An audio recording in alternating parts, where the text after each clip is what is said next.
Hello everybody, welcome to the sixth webinar of ESB.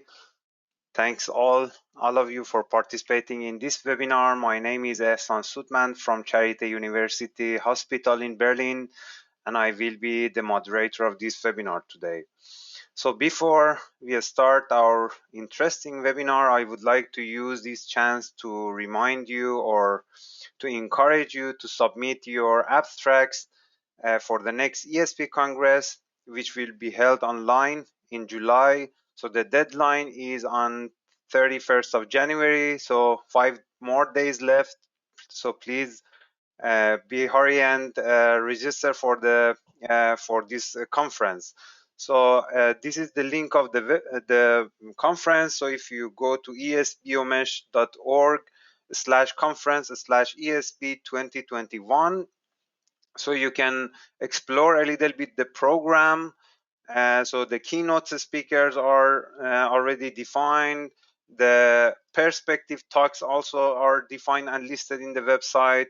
There are also 2 interesting pre-courses that you can register and participate. And you can also see the topics and the sessions of the conference as all are listed in the website.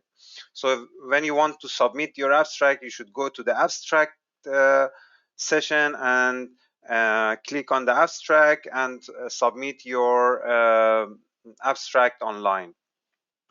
So this is about the ESP conference, and I also would like to introduce the ESP Student Committee more in detail to you, since we have several webinars and we have so many activities. So we would like to also briefly introduce the Student Committee of the ESP. Dr.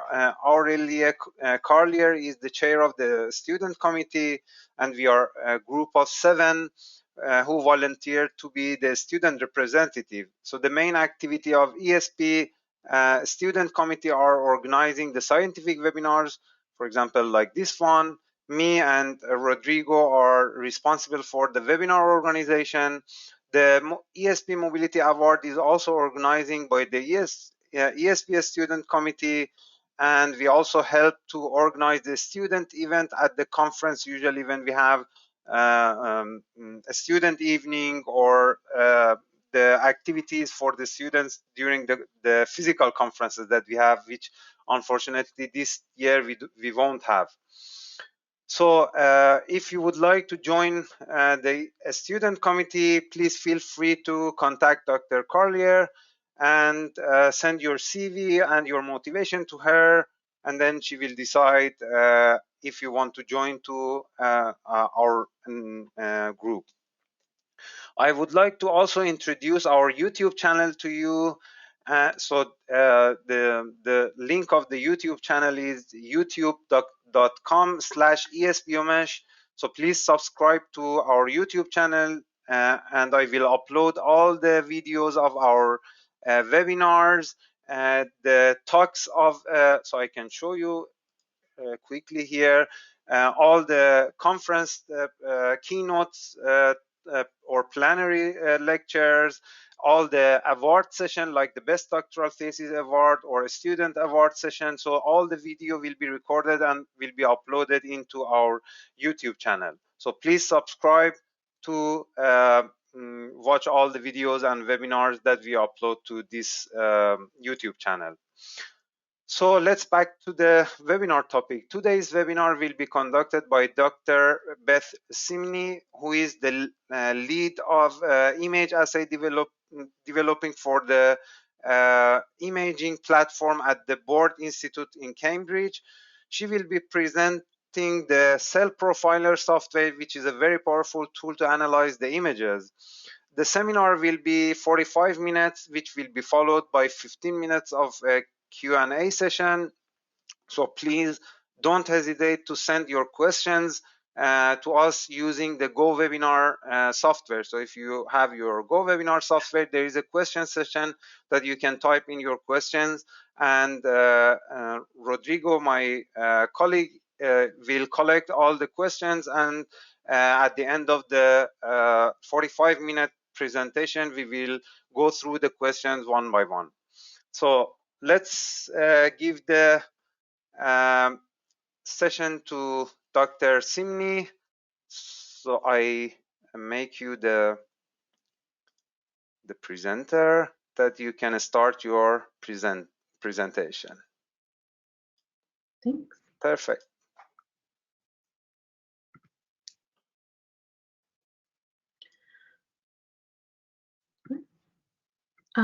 Thank you guys so much for having me today. As my introducer said, my name is Beth Simony. I am the lead image assay developer in the imaging platform, which is also known as Ann Carpenter's lab at the Bird Institute.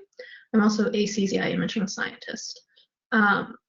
I'd like to talk to you today about some of the things our lab does with regards to image analysis. The most popular tool that we make for image analysis is a tool called CellProfiler, and I'll spend probably the majority of the time talking about CellProfiler, what you can do with it, how you can use it, show you how it works in a couple of different example situations. And then at the end of that, I'm going to introduce you to some of the things you can do with your data once you've gotten it from CellProfiler. Talk about how you can look for phenotypes you already know you want to see with tools like CellProfiler Analyst or other tools where you're doing supervised phenotype analysis, or to talk to you about some of our lab's research in doing unsupervised phenotype analysis with what we call morphological profiling, which means essentially just looking for the unknown unknowns in your images.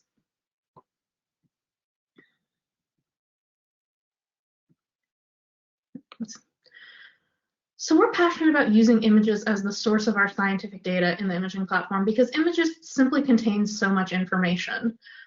If you think about it, a standard microscope camera these days is about 2000 by 2000 pixels, which means every time you snap it, you get 4 million pixels of digital information, and I'll get back to that in a second. You might then have multiple Z-planes, multiple colors that you can multiplex different dyes, and so you get a very rich source of information from every single camera snap and from every single experiment. What's more, you get spatial information about the relationship between these different data sources, and by data sources I mean channels, that you really don't get with any other technique, even as other really great single-cell information source techniques have come up, things like single-cell RNA-seq. It's still something that a lot of people are getting used to, though, the idea of thinking of image analysis as a quantitative image source, because it's simply images didn't used to work this way. I'm certainly glad I didn't work during this time because I can't draw at all, but if you're ever lucky enough to see the beautiful drawings by Ramon y Cajal, it used to be that microscopy was the process of simply drawing what you saw and hoping that that was representative. And you couldn't, of course, use this as a quantitative image source, although certainly a lot of great work was done in those days. Now with the advent of the digital camera, you have images that are simply just mathematical arrays. So here are just a couple of things that I've made in a little Jupyter notebook showing that I can make an array with a bunch of different numerical values in it, and then I can turn that into a picture. And essentially, all of my microscopy pictures now are just arrays of numbers, which means I can do lots of quantitative tricks to them to mine as much information as possible. Even when we get into fancier pictures and pictures like the ones that you take on your smartphone camera, ultimately, these are all still just mathematical arrays. If I use image show, I can show them as a picture in the way that we're used to seeing them. But if I look at the underlying data, it's still just a mathematical array. And this is incredibly powerful now because it means we can take advantage of it to quantify visual appearances in our science experiments. So here are two images from an experiment that was looking at translocation of a particular transcription factor in response to a particular drug. And if you're used to looking at images of cells, you'll notice the image on the left and the image on the right look very different. The image on the left has a cytoplasmic localization, the image on the right has a nuclear localization. And this can be quantified, and it can be quantified quite exactly.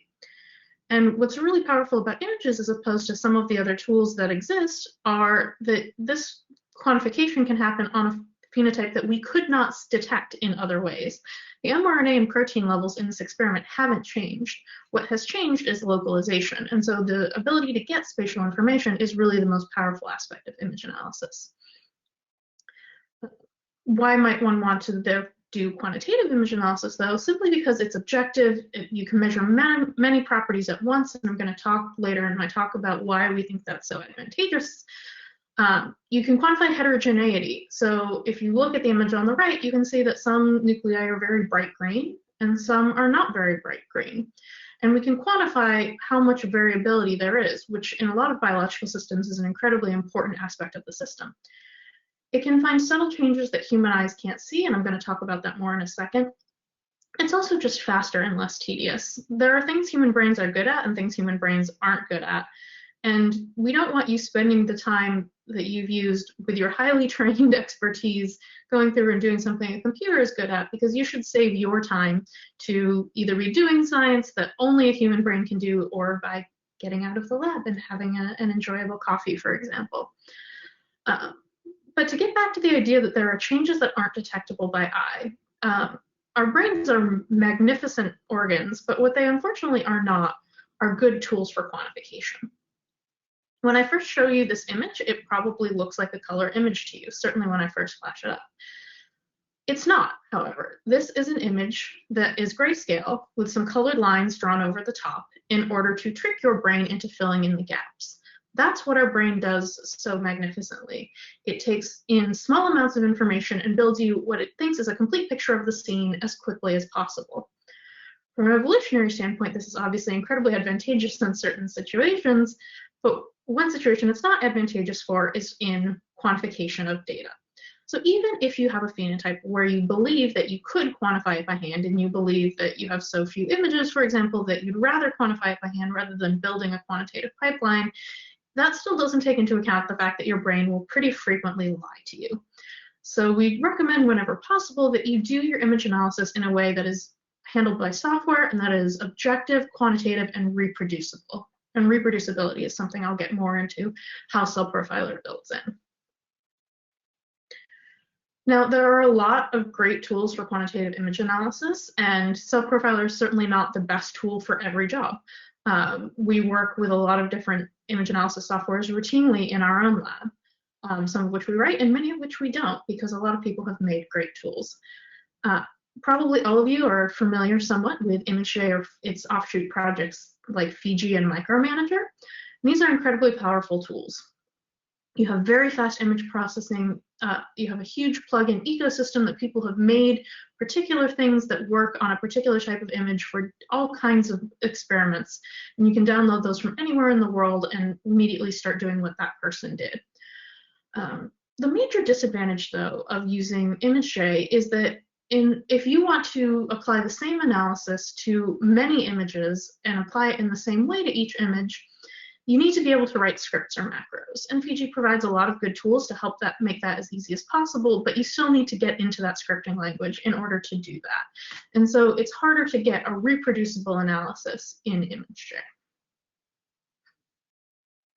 Another tool that we're very fond of in our lab that we use a lot is Elastic. Elastic is a great tool for times when you have difficulty finding a particular object in a biological image because there is no exact stain for it.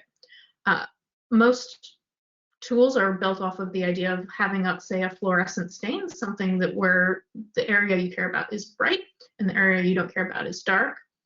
What Elastic allows you to do is, in the absence of that stain, to use the sorts of things that your eyes use for detection, things like contrast and texture and edges, to do machine learning in order to find those areas within an image, what we call pixel-based classification. And I won't go into too much how that works, but essentially, if you tell Elastic by drawing on an image that all of these areas I've drawn on in green are background, and all of these areas I've drawn on in red are foreground, it will try to learn which aspects of that image are different in order to predict for the rest of the image what is foreground and what is background. So Elastic is incredibly powerful for bright field analysis, for electron microscopy analysis, for many different analyses that we do routinely in our lab, but it is best at telling you where objects are. It doesn't have a ton of options in telling you properties of your objects. And our lab is really passionate about trying to extract as many properties and as many measurements from objects as possible for reasons I will get into. And so because of what we think is sort of a gap between some of the other existing tools, my boss wrote 2 tools called CellProfiler and CellProfiler Analyst, tools that we maintain to this day. And these 2 tools perform complementary but very different tasks. CellProfiler is for image analysis and quantification. Essentially, it's for taking an image and trying to find the objects in it and measure them as much as you can. And again, I'll talk about why measuring them as much as you can is important. CellProfiler Analyst comes in afterwards once you have all of these measurements, but you don't necessarily want measurements, you want to know the answer to a biological question. So it allows you to do data exploration and things like machine learning in order to answer the question that you care about. Both of these tools are free and open source and available on our website.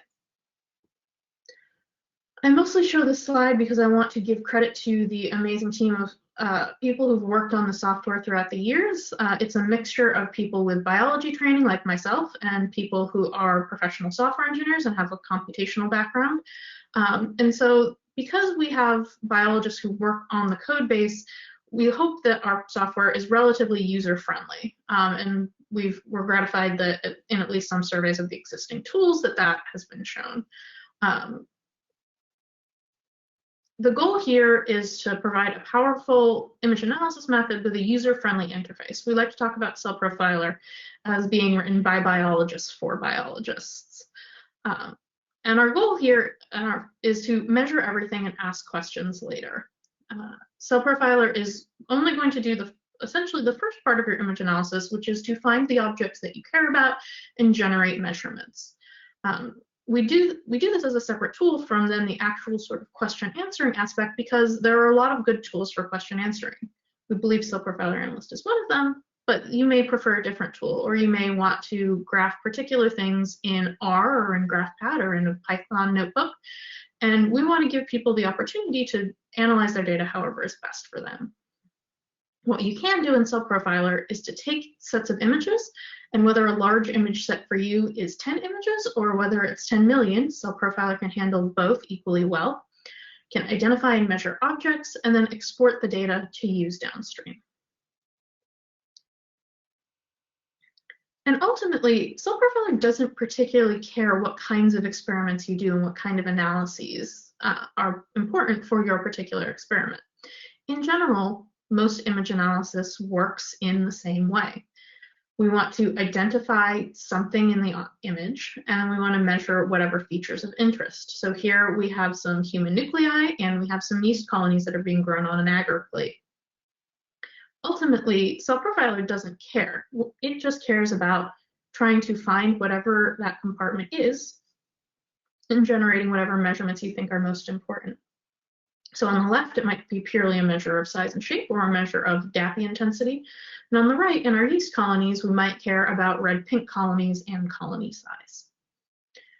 In general, we don't want you to have to start to come up with these pipelines from scratch, because the difficult part is the object identification and is the trying to actually find the object that you care about.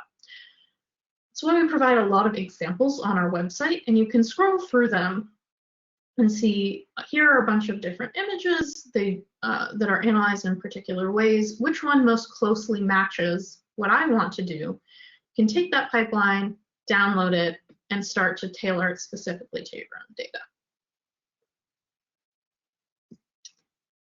So what do I mean when I say a pipeline? This is the CellProfiler interface. On the left-hand side here, we have what we call the pipeline panel. In the pipeline panel, you can create your reproducible image analysis by, my annotation tool is not working. By ordering steps of how you want to treat your images, and each image that's run through will work in exactly the same fashion. These steps will be applied in order to each and every image. On the right-hand side, we have the settings for each individual module. And so this pipeline is composed of what we call modules. Each one does a particular step of your image analysis.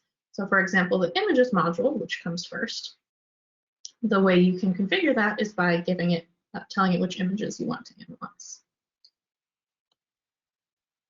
All pipelines work in essentially the same way. You're going to use the input modules to create an image set. And an image set is just what is the number of images that should be analyzed together at a given time. Typically, this is all of the channels you took at one particular site. If you have 3D images, CellProfiler can do 3D analysis, so this might consist of many z-planes. If you have only one channel, or you're using color image, for example, with histology images, it might be only a single picture. But essentially, it's whatever needs to be analyzed all together at the same time because it represents the same physical space.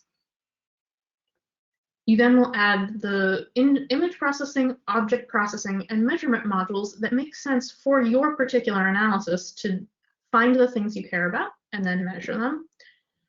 And then you'll add file processing modules to write out any images or measurements to the disk. CellProfiler has about 80 different modules that you can use to actually do your analysis and figure out how to do find your particular objects that you care about. And we break them into categories: file processing, image processing, and object processing. I just mentioned to you. The measurement modules are all collected in measurements. We have data tools that you can use to do some exploration in CellProfiler, although most of that's in CellProfiler Analyst. We have advanced modules that are typically for 3D analyses, and we even have a worm toolbox for C. elegans specific things. We realize that 80 is a lot of different modules to have to remember, and so we do have a search function here, so you can start typing in the name of a module. So for example, if you want to find the size of an object and you don't exactly remember what module does that, if you type in size, it will bring up that there's a measure object size and shape module, and then you can add that to your pipeline. Images in CellProfiler look like this. You can bring up an image, you can zoom in, zoom out, go back and forth. You can see the X, Y, and intensity at any pixel that you hover over. And so if you want to see, for example, how bright a particular area of your image is, you can do that by hovering over it. You can also measure the length of individual features by clicking and dragging across an object.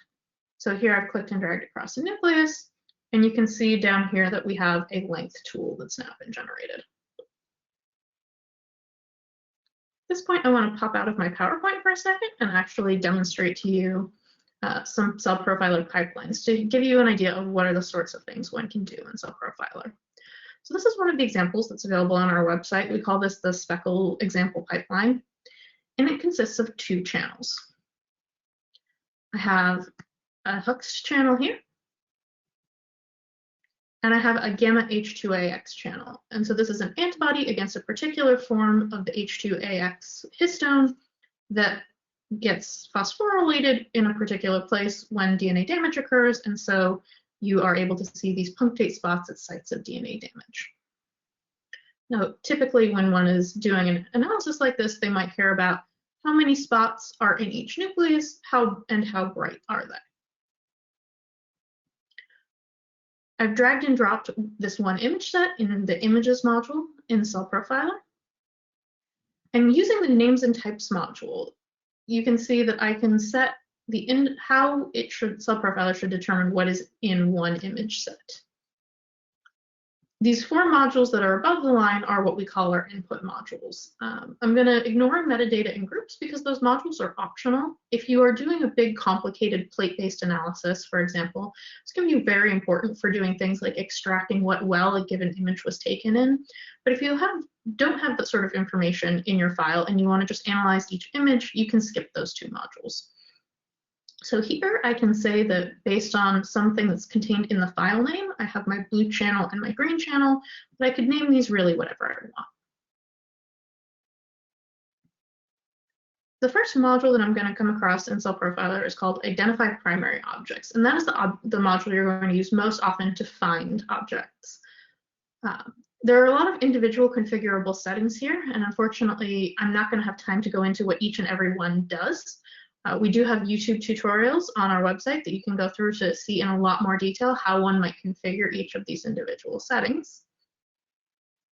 But if I go into what we call test mode, I can start up CellProfiler's analysis function and either run through an entire pipeline or step through each module at a time to see what each module does.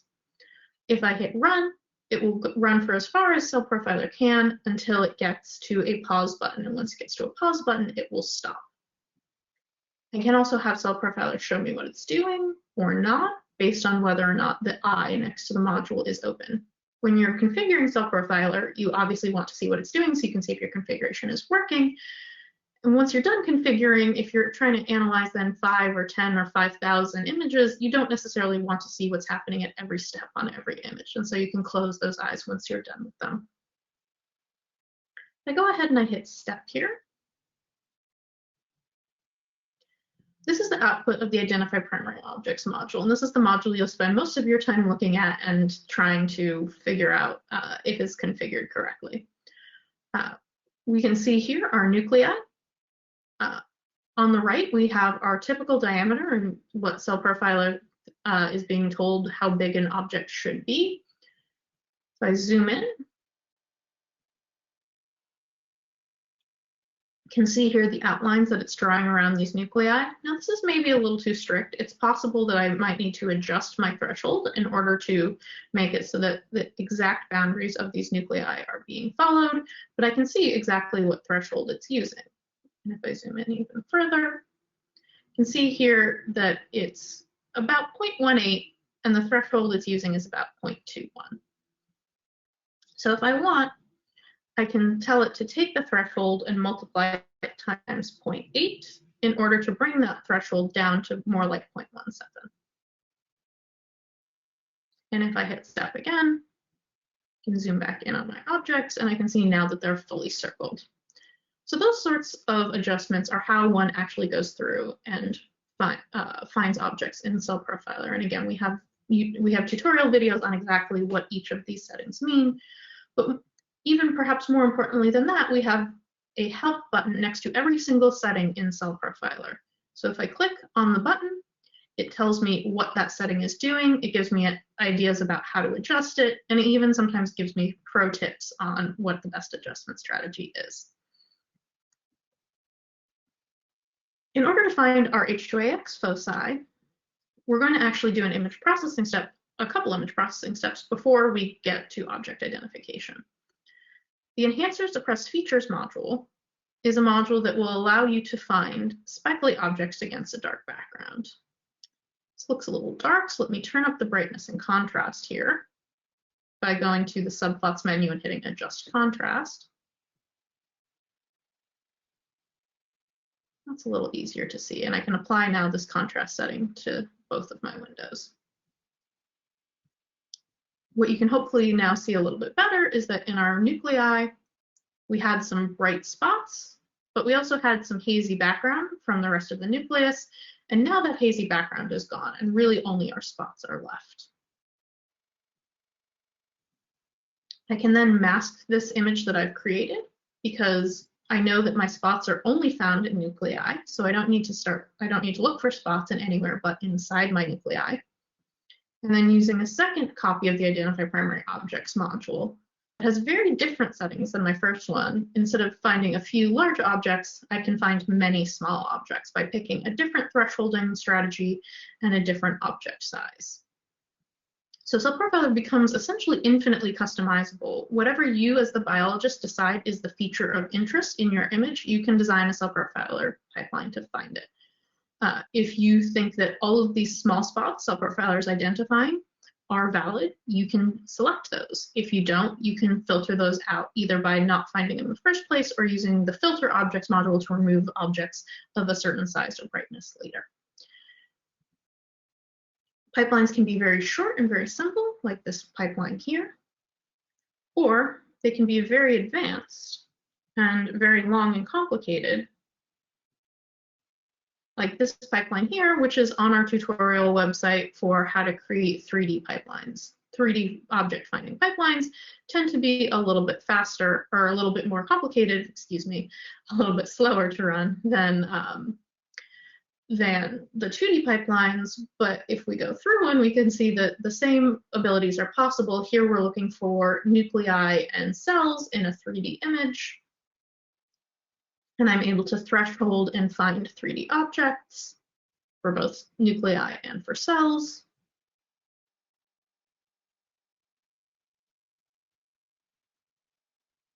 And then overlay them on their original images so that I can go through, walk through my original image and see whether or not my object was found correctly.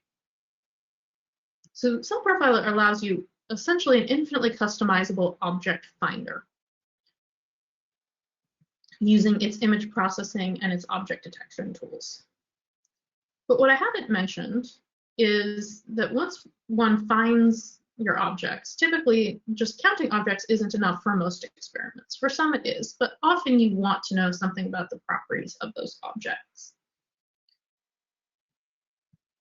And what CellProfiler makes quite easy is the ability to find lots of measurements quickly once you've found your objects. So if I show you here the measurement tab, you can see here that we have a dozen or so different object or measurement modules that can measure your images or the objects that you found.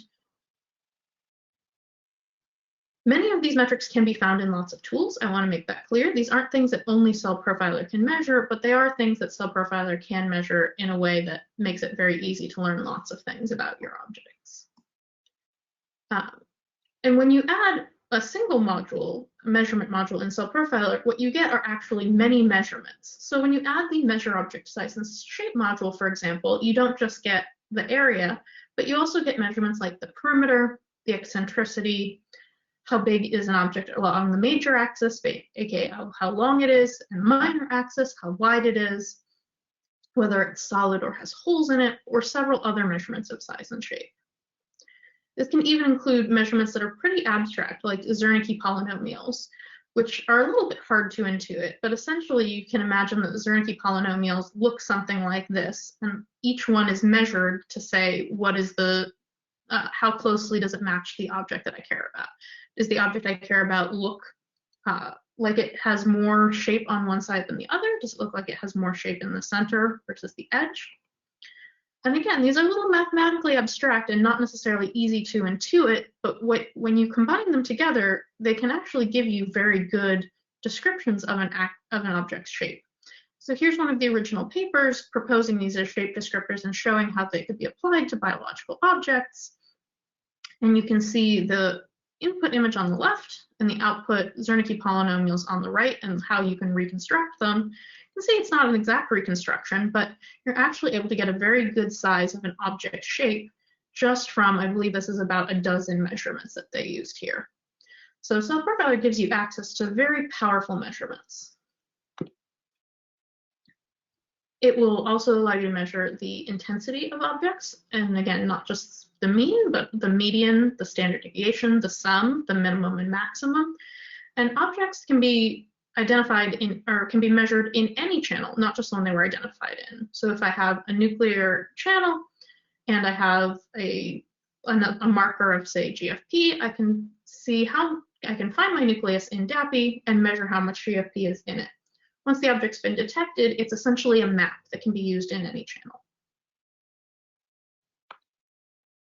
We can measure the distribution of the intensities in a particular object. Is it equal from left to right? Is it equal from inside to outside? We can even measure the texture.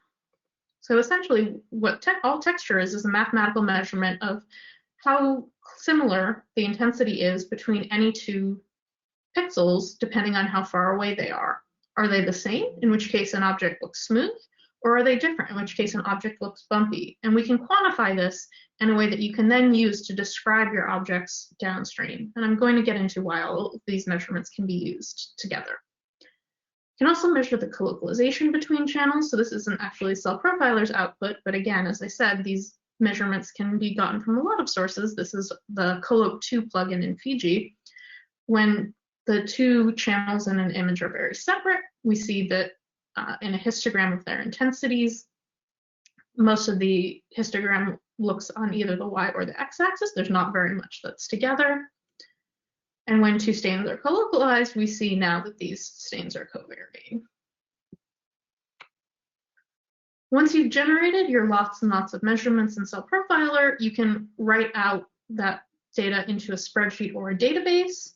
And you can also write images to a file. I almost always include in my pipelines something where the objects that I've identified are outlined so that I can look through those later. Because there's nothing that's sadder than going through and thinking you found a really interesting quantitative difference between two conditions and then realizing it's because the objects weren't circled correctly. So they're also nice to show in things like lab meeting to show, hey, here's my analysis, look, it found my objects correctly, and here after are my results. And the best thing about CellProfiler is that these analyses are reproducible. The list of things that happen, which you saw on the pipeline panel on the left, is now a reproducible instruction for creating a new analysis. You can save a project file, which includes your image locations, which allows me to start up CellProfiler quickly if I need to return to an old analysis. Or I can save just that pipeline, and I can give it to a lab mate if they want to do a similar analysis. I can put it as supplemental material on a paper. And now anyone in the world who has access to this program and to similar data can do the exact same analysis you did, and it's always reproducible. So I mentioned several times that CellProfiler is really powerful because it can generate lots of measurements. And what I want to do in the last 10 minutes or so of my talk is to go through why those measurements are actually extremely important. The first is that there are many biological phenotypes that you might go in saying, this is what I want to measure in my experiment.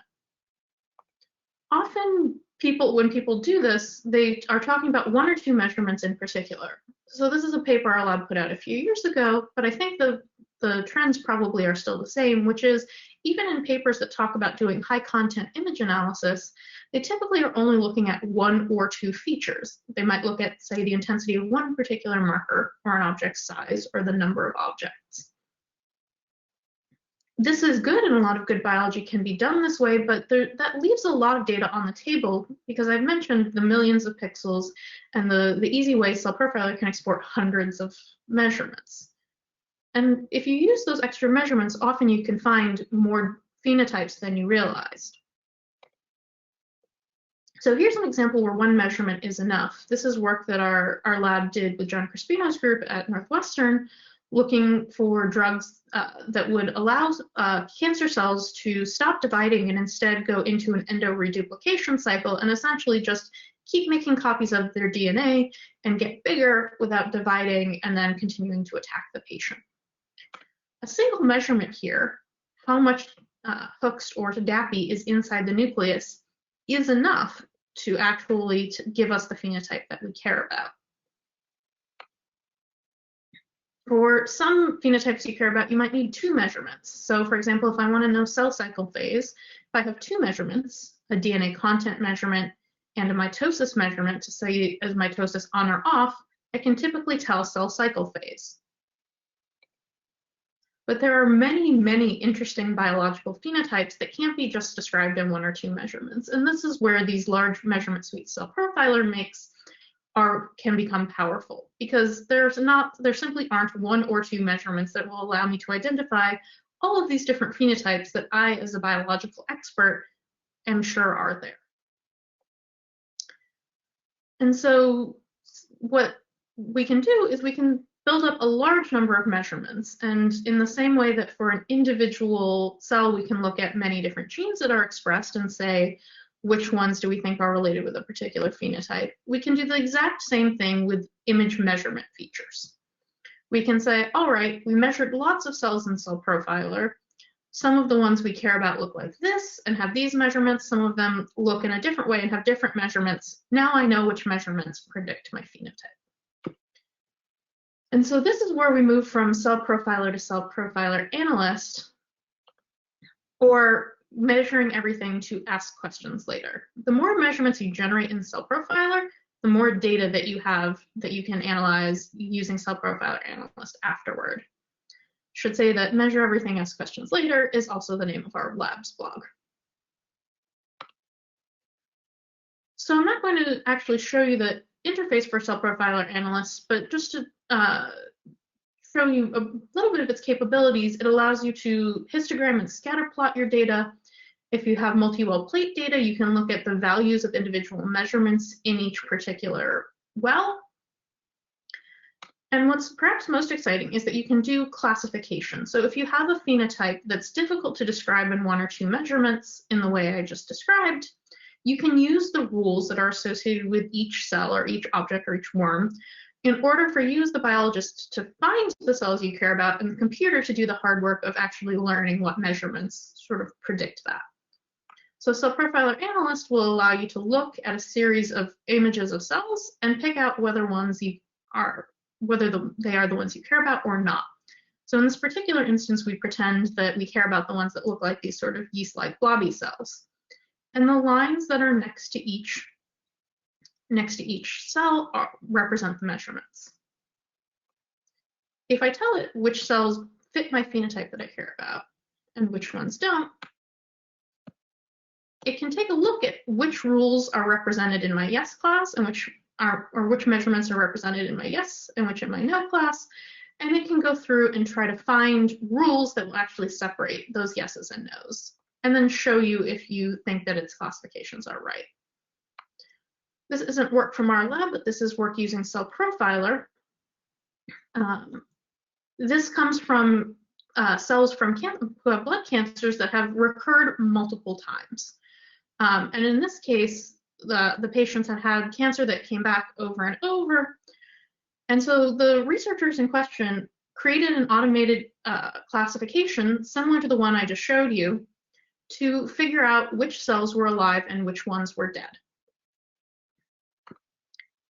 They then used these patients' blood cells in a plate with lots of different drugs on them to see for the patient's particular cancer, are the cancer cells dead and are the normal cells dead, and are the cancer cells alive and normal cells alive? In this case, there were 30 patients. There were 13 patients where the physician thought that they had a good idea of what drug should be used, and those patients got the drug that the physician thought was good. But in 17 cases, the physician didn't have a good idea of which drug to use next. So they allowed a classifier, like the one I just described, to actually look at patient-treated samples in a plate and say which drug did they think, based on the ex vivo data, actually had a classifier that said it had a lot of dead cells in it. And the patients received the drug picked by the machine learning classifier. So here are the patients in how long their cancer had before coming back previous to this particular trial. All of these patients had cancer come back multiple times, so we know that always it goes down to 0 because they wouldn't be in this study if they didn't have cancer again. And when the patients then got drugs that were picked by machine learning and by image analysis, you can see that the patients stay healthy for much longer, and at least half of them stay healthy for out to a year when they are given drugs predicted by machine learning.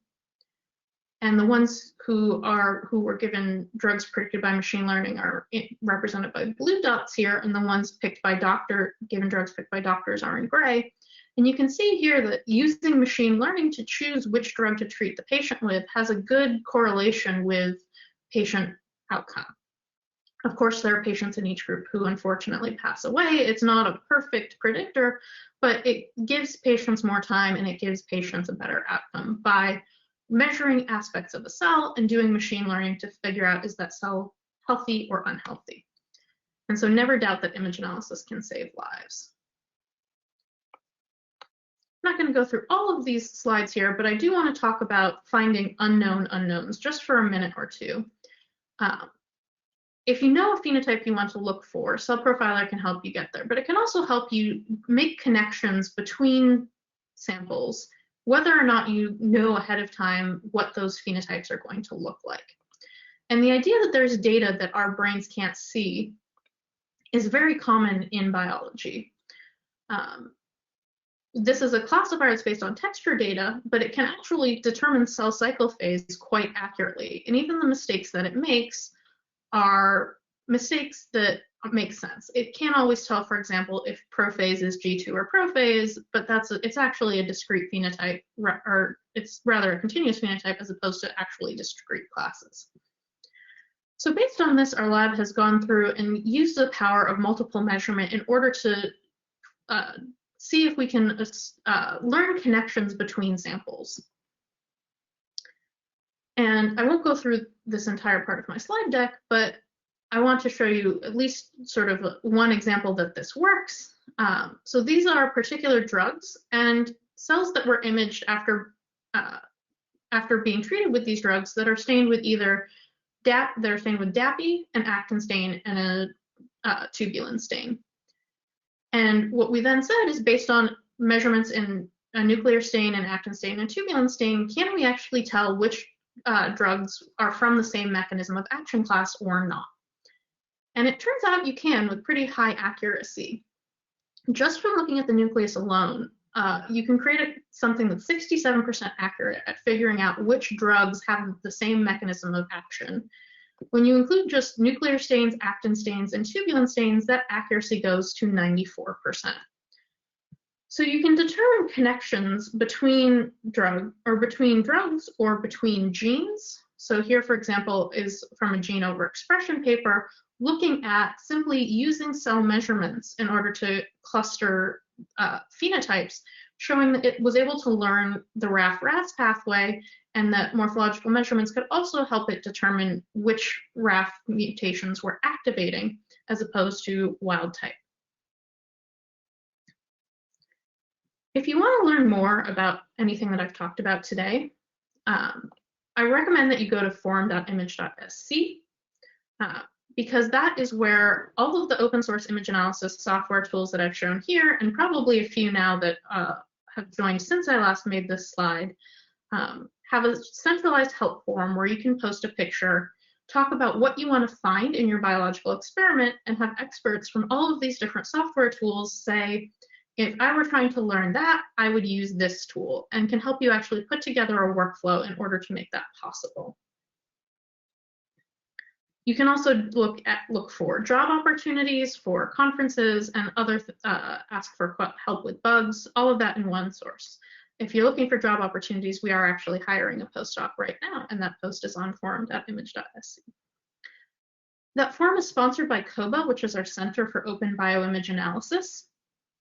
And that was created last year with a P41 grant in order to develop new software tools and to do community engagement like what I'm doing here today, and use driving biological projects, aka collaborations with biology researchers, to make the tools of tomorrow, to make image analysis easier for all of you to do.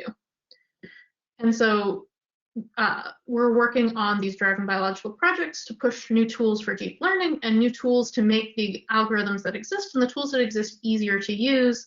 And this is the great group of people who are doing it. If you want to learn more about morphological profiling, this is an open source Nature Methods article, Caicedo et al. 2017, that talks about this approach and some of its successes and how to actually do it yourself. And there's a society called the Cytodata Society that actually brings people together every year for a conference on how to do this unbiased image measurement in order to learn connections between samples. And so with that, I want to thank all of the people who did the work that I've talked about today, many of whom were not me. And thank you to the biology collaborators. Our lab is computational, and so all of the images I've shown today came from other people who donated them. And of course, thank you to the people who fund this work and to you guys for your attention. Great. Thanks a lot for a nice presentation. So please ask your questions in the question box if you have. So far we have 2 questions. So let me, so the first question is, how many images needed for machine learning to be accurate? It's a great question. The short answer is as many as cover all of the different kinds of phenotypes you expect to see. We typically recommend about 100 objects in each class that you care about. And so if you have 2 classes and you have 500 objects in an image, you might only need 1 or 2 images. But if your images are really variable, you might need a lot of objects from each day of imaging, for example. So if your staining looks different on Wednesday than it did on Monday, you want to make sure that the classifier you build has both. or you won't be able to classify the images from the second day because when you trained it, it didn't know that the dye would look different on a different day. Okay, great. So if that was the answer, you can still write your question or ask follow-up question. So the second question is about, you said that the software is designed to work with many types of images, for example, the sequence imaging. And how are the data exported in the case that we have a long experiment, such as tracking the movement of cells in a scaffold? Yeah, so CellProfiler can do object tracking, can handle essentially anything that ImageJ or Fiji can. It uses the same image loading library. So if you have one file that has your whole time-lapse movie in it, CellProfiler can handle that, and it will use those metadata and groups modules that I didn't show you before in order to figure out what's going on in your time-lapse movie and break out the individual frames. Or if you have them all as individual files, CellProfiler can handle that too. The reason we have those 4 input modules is so that you can teach CellProfiler essentially what is the structure of your image data and how it should interpret that structure. Great. So the third question is, someone asked about the paper you've mentioned. You mentioned the paper about 2017, so he asked if you can mention again the paper. Yeah, it's Caicedo et al. In Nature Methods 2017. And that paper is really exciting because it was actually the result of the first Cytodata Society conference, and all of the conference participants essentially came together and wrote one paper talking about how they all do different kinds of image analysis and therefore what are the best practices. And it doesn't say just how does our lab think you should do things, but a whole community's best practices recommendation. So it's definitely worth checking out if you want to do that sort of high content image analysis. Okay, great. So that was the question that the attendees asked. So you still have some minutes time if you want to ask more questions. And so we wait 1 or 2 minutes. If there is no other question, we can close the session. Thanks a lot for the interesting talk. And we hope that we could encourage the researcher or students, specifically master students, PhD students, to use this software and very interesting feature it has in their publications and their research project. So it seems that no one... Yeah, I was going to say, feel free to, again, check out our YouTube channel where we have tutorials in the forum in terms of, for students who are learning how to do this, how to get started doing these sorts of analyses. Great. So another question pops up that how accurately does this software distinguish the layers of a tissue? That's a really interesting question. How accurate is an analysis is often actually a really difficult question because the only way to know that for sure is with ground truth. And generally people don't want to go through and hand draw in all of the ground truth on their image. In general, if your eyes can see it, CellProfiler can probably identify it. I don't know specifically if someone who's used it for layers of tissue. The great thing is because we have that searchable forum, you can go on and ask to see if anybody's made a workflow to do that. But generally, if your eyes can see the difference with the various image processing operations that are possible in CellProfiler, you can usually make a pipeline that sees it too. Okay, thank you. So someone asked about the where they can find the recordings of this webinar. I already explained that I can also show you again. So there is a YouTube channel, youtube.com/ESB so you can subscribe. We will upload all the webinars, videos in this YouTube channel. So there is another question for 3D structures. Is it more accurate to work with maximum projection or a single stack? It's hard to say. So certainly you're going to get the most accurate information about an object in 3D if you're doing a 3D analysis.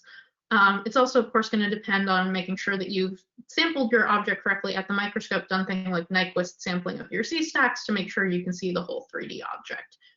For a lot of things you care about, though, a 2D maximum projection will give you the answer that you care about. If what you care about is the volume of a nucleus, you need to see that in 3D.